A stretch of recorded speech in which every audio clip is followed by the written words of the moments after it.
I am leaving the snow up on the mountains in Colorado Springs and going back to my tropical garden where I bought a new tropical plant online that's going to get big. It's going to be a giant, and I can't wait.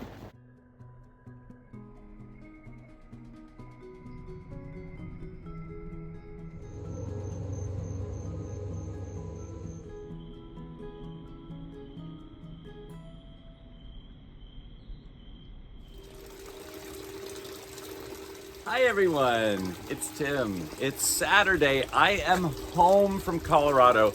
I'm home for almost the rest of the summer. I'm so happy about that. My work obligations are over kind of for the most part as far as travel is concerned. I got home at 2 a.m. last night. I got up at 4 a.m. because I could not sleep. I was so excited to get out here in the garden and see what's going on. It has grown so much since I left. It's kind of crazy, but yeah, I've got a lot to do today, and I'm really happy to be here and not in Colorado. I like Colorado, I really do, but it was so dry. Yes, you're at a higher elevation, but it was just dry, and even though it felt really crisp and good, there's something about the humidity, and maybe because I'm from the south, it's the frogs over there making noise, that I like humidity, and it feels great. So I've got a couple of good sunny days before we get torrential rains in the forecast here this week, and some cool temperatures. Luckily, no frost here in New York. I was looking at the weather map, and it looks like the Midwest is going to get some frost.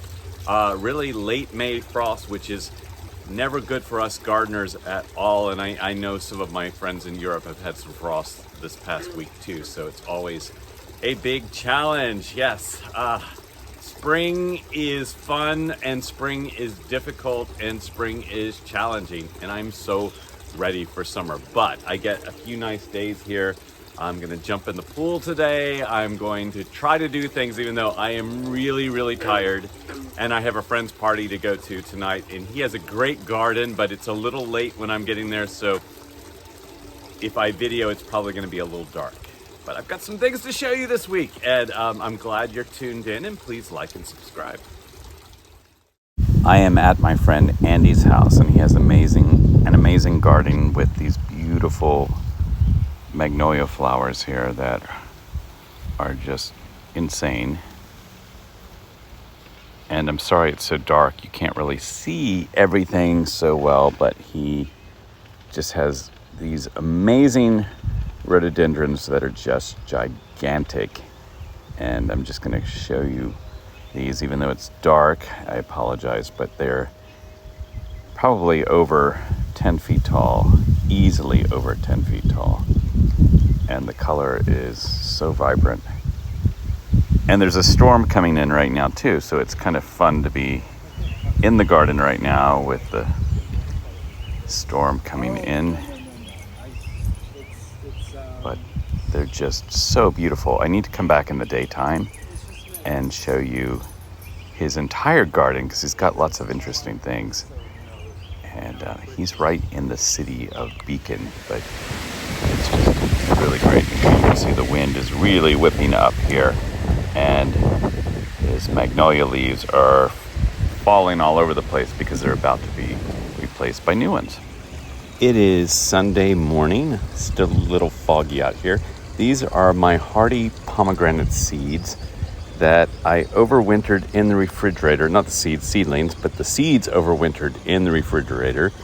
And then I planted them this spring, and they're sprouting and coming up. So just looking, and that's my hardy pomegranate that came from right there, a little blurry, but that's, and then I have another two other tropical wonderful pomegranates that I covered up very well this winter, and they made it. And here are my star jasmine, and I have a mandevilla in here too, but my star jasmine I've had for many years. I haul them into the garage and bring them back out. And I just saw that Alex on Long Island, which many of you watch his YouTube channel, he actually got his star jasmine to last through the winter outside. I don't think he did anything to them, but somehow he's in a better zone, but I'm jealous. And here are all my, I think these are called river iris, down by my Washingtonia Robusta. That's looking pretty fine right now, that I have on the stairs going to the pool. And this is I think my best looking one right now, not my biggest. And as you saw in the earlier video, I've got my fountain going. I'm happy about that. And it feels like everything's starting to fall into place right now in the garden, which means something terribly is going to go wrong very, very soon.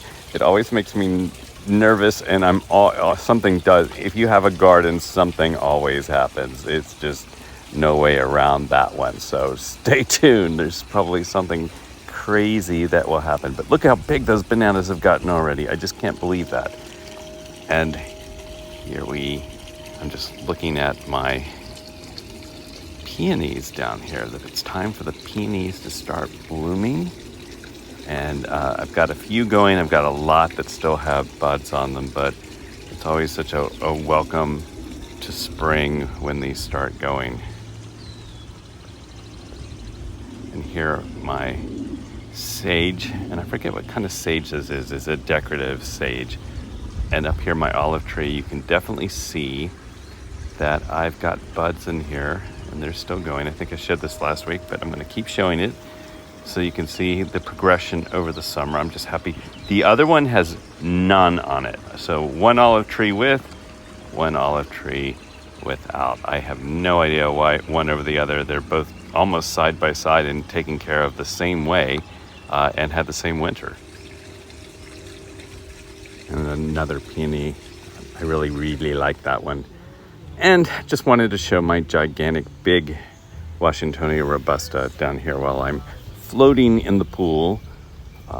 It's so nice out today. It's just, there's not a cloud in the sky. Such a pretty day, and so much rain coming next week. Now, this is my parrot, both my parrots, but this is my loud parrot. And notice how loud this is on the inside. And unfortunately, when I go get in the pool, I don't have to listen to my parrots, but I get to listen to something else. It's a mockingbird. And it's so loud. So I have loud birds on the inside of the house and loud birds on the outside of the house. It's just crazy. And this mockingbird hangs out by the pool all the time. It's almost like he likes me.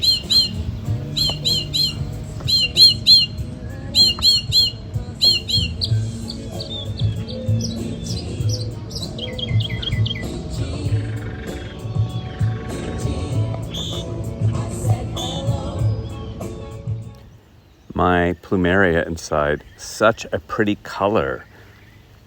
The only thing that worries me a little bit, it's a little flopped over, and I don't know if it's just because the flowers are so heavy, but I haven't really had one flop over like that before. And while the crazy mockingbird is going at it, I thought I'd talk a little bit about this corner over here. I keep trying to hide the pool heater. And had I been smart, because I own land on the other side of that fence, I would have moved the pool heater on the other side.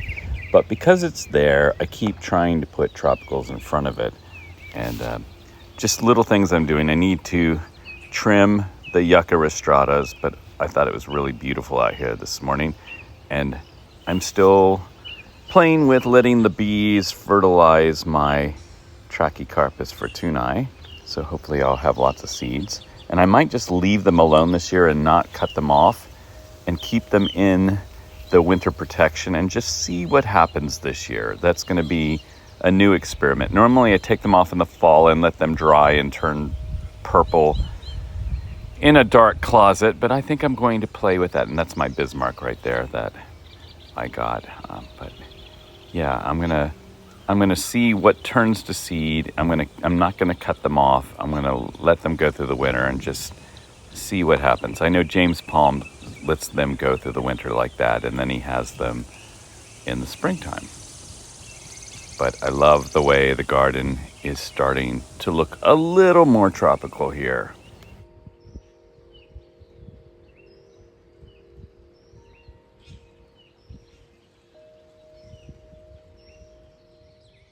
These blue skies are just incredible, especially since we're about to get a nor'easter, which is just a lot of rain over the next 3 days.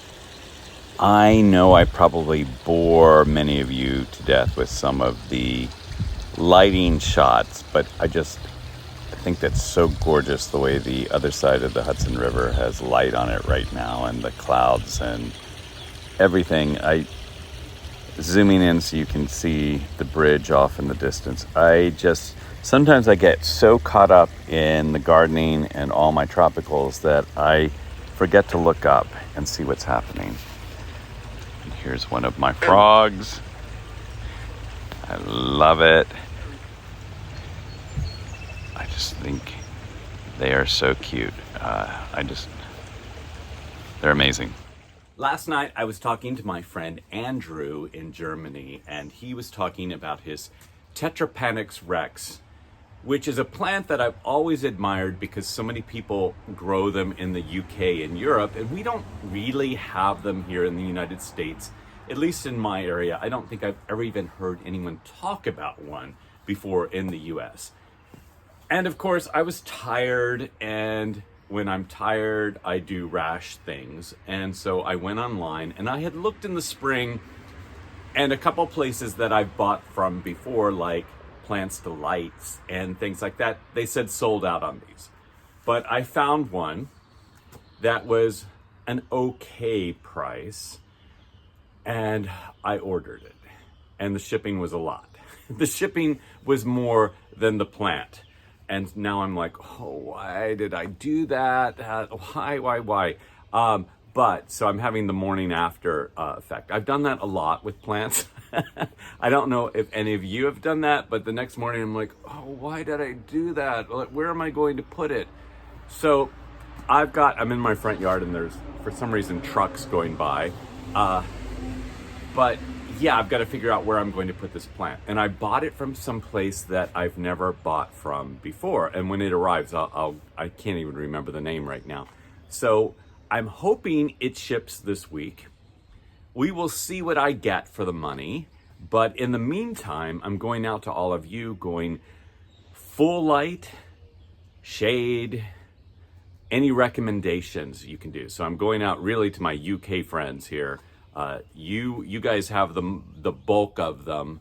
I think a couple of my German friends have them, but I would love to know some advice. I've already been told by one person, do not leave it in a pot, put it in the ground as soon as possible. So I'm already working on that. And just to prove that I do have normal plants, here's some of the irises I have in the front yard, and I think they look especially pretty right now. I like irises, I do. I don't get as excited about them as some of my friends, but I mean, they are beautiful right now. I think the flowers are so short term, like you have them for a couple of days and that's it, but they're such a fantastic spring flower that looks amazing, and I have quite a few of them in the front. I have some in the back. They're a little overcrowded in the back, and when irises get overcrowded, they stop blooming, so that's unfortunate. But yeah, I've got quite a few colors out here, and it's really, really pretty. I just wish it would last longer. And people often say, why don't you move to Florida? You should just move to Florida. Well, I would never get this view in Florida. That's just non-existent there. So there's one great reason. There's many great reasons to live in New York, but this is one of them, is that I get this amazing view of the Hudson River. One normal flower that I really, really like that is a little temperamental in my garden are lupines. And I have tried, they grow, but I've tried to plant them in mass. I've tried lots of seedlings. I've tried putting seed out here. I had a friend who gave me a lot of seedlings, and they just won't spread for some reason. They look really pretty for a while, but they are not spreading, even though I love them. I would love to have a whole hill full of them, but they don't seem to love it here. I have gone back and forth on where to plant my date palm that's up on the deck that I think is a Phoenix canariensis. And I've just decided I'm biting the bullet. It's going in here. It's not the perfect location, but it would be very pretty. I just need to landscape around it so I can do winter covering. So here's the plant, or the tree. And yeah, it's getting bigger. It's time. So I'm going to put that down on the ground. And here it is. I think it looks pretty good here. And it's got plenty of room to grow. So I'm glad I bit the bullet and did it. First water lily of the season. I love them. And I don't have any tropical varieties. I keep saying I'm going to buy them every year, and I haven't. These are all the hardy varieties that can last through the winter. But I need to get some tropical ones. I really do. Maybe I will research tonight and see what I can find. And I am on my way to work. And then I'm really happy to tell you that I am going to my friend Chris's house because he has a Crape Myrtle he no longer wants because it's on a fence line. And so I'm going to drive over and help him dig it up. Sorry about all the bouncing, but I'm driving. He said I could have it, so I'm going to help him dig that up tonight and bring it home. So I've got my car with a tarp and all kinds of stuff so I don't mess it up. And that's always fun. Free plants. I love free plants. And as I showed you before, yeah, the Crape Myrtles didn't do great this year because of the bad winter. And I don't know, I think he said there's definitely growth on it, but I think it died back a little bit. So I will see, and I'm going to show you when we get there. So I'm back at Chris's house with this massive, it's just got such a massive canopy. And what I want to show you is this one last year produced seed, but when I do this, there is pollen all in my hand. So Chris and I both think these palms can be both male and female. And Chris was saying that he read that in the wild, they think about 15% of them are male and female, both on the same tree. So I'd love everyone's comments on that. But yeah, isn't that wild? It's wild, but that's definitely pollen on my hand.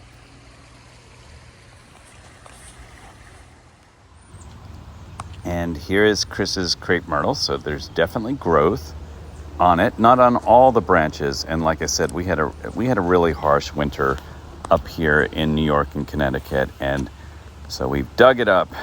It's a little big for my old car, but we have crammed it in here. I can't tell you how many times I do this with this car. But while I'm here, I'm going to take a little bit of his pollen from his Trachycarpus. Sorry, I'm doing this with one hand and snipping it off. Perfect. And putting it in a bag to take home. Well, I got it. It's in the car. We will see if I can get it in the ground tonight. I think it's going to be tomorrow morning because it's getting dark. And it is in the ground. I put it in the front garden. I decided it should go there. So there's definitely new growth on it. You can see the green in there. It's got green leaves. Not all of the branches do, but hopefully it will survive. I'm going to keep watering it and take care of it. And thank you, Chris, so much. I wanted to show you the difference in the bananas. So these are the bananas up by the house. And right here is where I cut them off. So I would say a foot, a foot. You can see how they're way tall up here. It's just insane how much all of these have grown out of that. Same thing over here. You can see there's the one that's going to flower.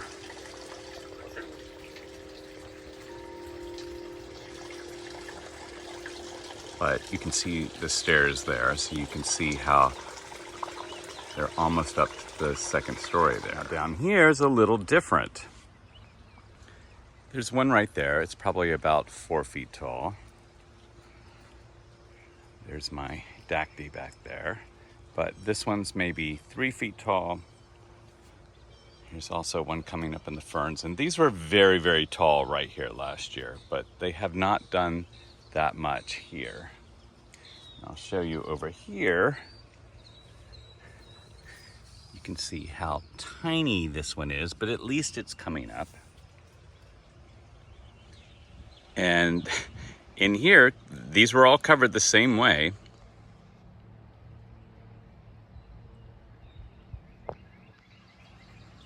These died basically back to the ground, which is so odd that the other ones did not. And again, look at the difference here. Some little ones coming up. This one, it's just so odd that these were really covered up with hay, straw, tarps, just like the one up by the pool. I mean, these are the ones by the pool. I'm down by the pool right now. But the ones up by the house, what a difference. Just completely different. I guess the house just really keeps maybe the roots warmer. I don't know. I don't know what the difference is.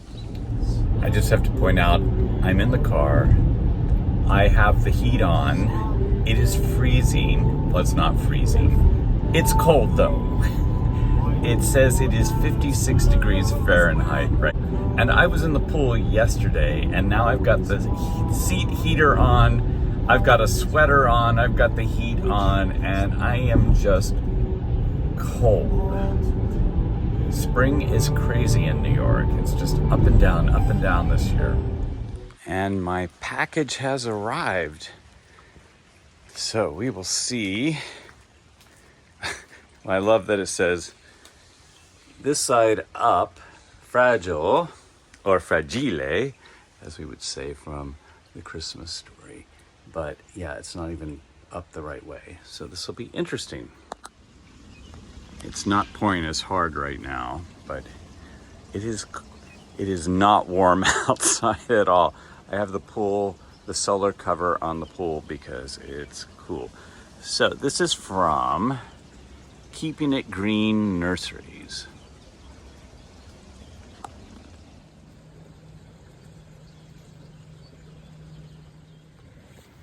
And I think it's packed pretty well. Like it doesn't look like it was able to shift at all in the package. So that's good. And we will see here what's going on.